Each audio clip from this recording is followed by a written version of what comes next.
this is a lightweight, very sleek looking stand mixer. Now, right here is your splatter guard here. So you just slide this up over and it just is rubberized there. And also it has a rubberized bottom that sticks to your counter so it's not sliding all around, which is a very nice feature. So, but it comes with these 3 blades. It has the regular blade, which you can see is already mixing stuff with. It has your dough hook and your whipping blade and your little spoon here.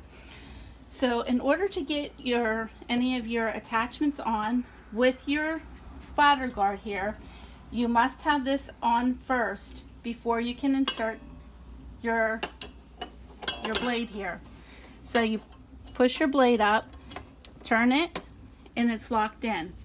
Then it has a nice little feature here with the release here to raise and lower the top.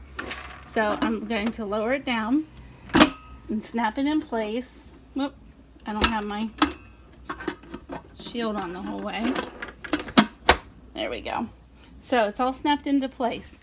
Now, here's your power button. It has 6 speeds on it, 0 to 6, and then it also has a pulse. So I'll just show you the first one here. There it is mixing. And then here it goes the whole way up to the 6.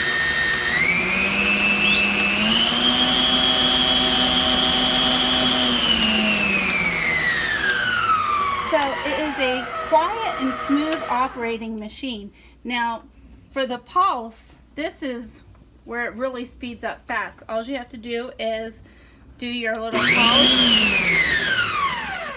and it gives you a quick mix. Excuse me.